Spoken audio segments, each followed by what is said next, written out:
Hey everyone, it's Luke here from LT Gaming, and today we're diving into something that's been sitting right in the back of my mind ever since the devs first reached out. If you've seen the thumbnail for this video, the Dream Space Sim, that's not just hype. This one genuinely taps into something I've wanted from the genre for years. A proper commander chair experience, a bridge you can actually inhabit, and the feeling of running a starship rather than just flying a spaceship like every other sim. And now that the Steam page for Starship Command Orion Spur has officially gone live, it felt like the perfect time to sit down, take a fresh look and show you why this could be something special. So settle in, and if you enjoy the video, consider giving it a cheeky like. It helps more than you know, and it fuels my unhealthy addiction to covering space games. My voice is actually still recovering from the last video and that little bout of laryngitis I have, so bear with me LT gamers. Though some people did comment, as always, whenever I'm sick and do a video that they like my husky voice. You are a strange but wonderful bunch. Starship Command Orion Spur puts you in the captain's chair of the CSV Leonidas, a powerful Ajax-class destroyer caught in the shifting politics and rising conflicts of the Orion Spur. Unlike pilot-focused space sims, this is a command experience.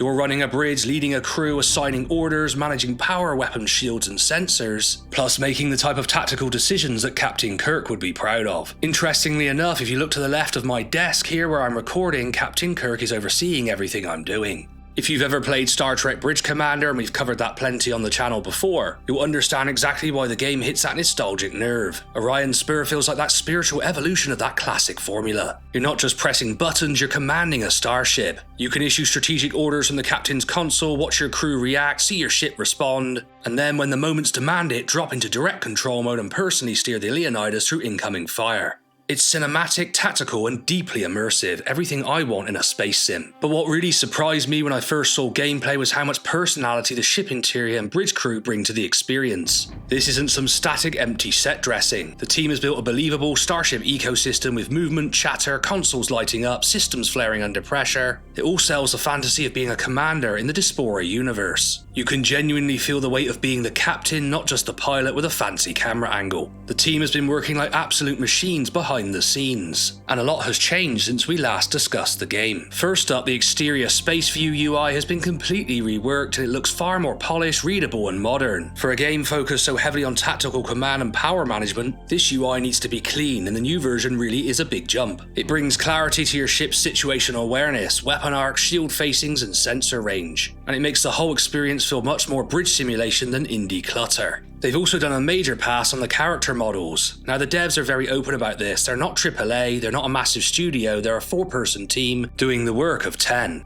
But the character update brings the crew more in line with what the upcoming demo will showcase. They look solid, grounded, and exactly what they need to be for a bridge-focused sim. It's important because the crew is a huge part of the immersion, and these updates help sell the world they're building. Inside the ship, the interior UI rework is currently underway, and it's due to be completed extremely soon. This is the part that will really tighten up the experience. The menus you use when you're giving orders, balancing power, handling damage control, or responding to combat events. A smooth, intuitive interior UI is essential for this type of game, and the fact they've given it a full overhaul before the demo is a very good sign. And then there's the audio. All the voice actor and actress recordings are done and heading into integration next week.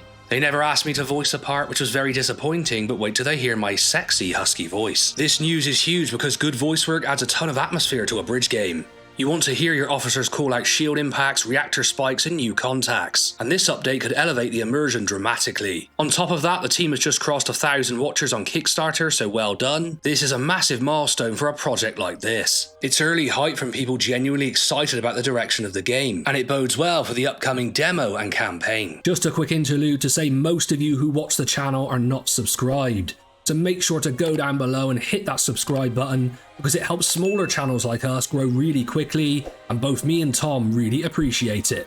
For anyone who's ever sat at the bridge in a sci-fi game and felt the longing for true ship command, Orion Spur could be what we've been missing. It's like if Bridge Commander got rebooted by passionate indie devs who still remember the glow of console monitors in the 90s, but with modern sensibilities, tighter UI and the direct control option when things go sideways. Now of course Bridge Commander also had that direct control option, and in fact if you look at our own videos or any of the Bridge Commander YouTube channels, you will see they all play with that viewpoint. I guess it kinda defeats the purpose of the game called Bridge Bridge Commander, right? Also, don't go down the rabbit hole of Bridge Commander YouTube channels, some of them have very inflated views, let's say. But I digress, let's get back on target. The fact that a small 4-person team gets this far is exactly what makes this a labour of love rather than another corporate cash grab, even if the lack of studio money means there's a risk. However, I have had a number of conversations with Daniel Gibbs, whose books are behind this universe, and I think he's genuinely passionate about bringing this project to life. He got feedback on the UI and sat down and made major changes with his team. So overall, that's a really positive sign. He wants to listen to constructive feedback and make changes. However, it's always important with these projects, just like running a YouTube channel, that you listen to the right constructive feedback. Some people are just out there to hurt you or make comments that just aren't really relevant, and you need to have a good filter, I think, on as a dev.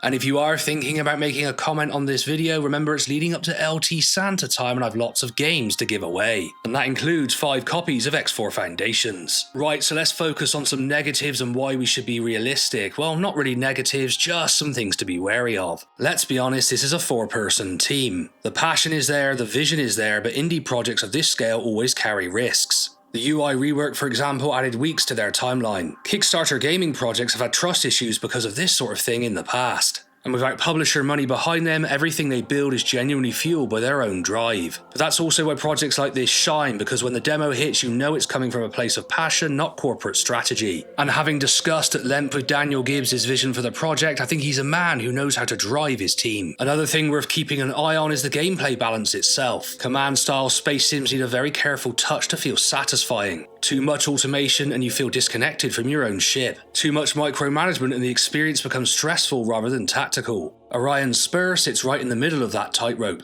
The bridge systems, the power management, the direct control option, all of that needs to flow naturally and respond quickly under pressure. If the pacing is too slow, the immersion suffers. If it's too fast, the captain's chair fantasy breaks apart. As a result, the demo will be crucial for showing how well these systems knit together, because if they can nail the balance, this could be something genuinely special. Now let's take a look at some of the things I'd love to see moving forward. When the interior UI rework is done, I want to see bridge navigation, crew commands, and system management feel snappy and intuitive. Voice integration should add immersion, especially if you can sense the urgency, the tension of a bridge under fire. I want to see further polish on visual feedback, shields flaring, reactor warnings, missile volleys, the sort of visceral feedback that draws you in the first time you yell, "Power to shields." When it comes to comparisons, Orion Spur really sits in a space of its own. The closest touchpoint is absolutely Star Trek Bridge Commander, especially in how you command a bridge crew and manage a ship under pressure. There's also a VR variant called Bridge Crew, but it's by Ubisoft, so I encourage consumer discretion there. That's me being super nice. Though I will say, if you can find some people to play with, that's actually a really good title. Compared to these Star Trek titles, though, I would say Orion Spur adds more direct control, more tactical flexibility, and a grittier, more military sci-fi tone. It's not trying to compete with the giant open-world sandboxes like Star Citizen or X4. Instead, it's carving out that tighter, narrative-driven command experience we haven't seen done properly in years. So that's where Starship Command Orion Spur stands right now. An ambitious indie space sim blending capital ship command, bridge crew management and tactical combat into something the genre has been missing for far too long. And with the Steam page now live, it's absolutely worth heading over, checking it out and smashing that wishlist button. It was great when we covered NTL to see how many Steam comments were related to LT gaming. Let's make it happen again. And when supposedly bigger YouTube space channels also jumped on my video, it was surprising to see they didn't have the same impact.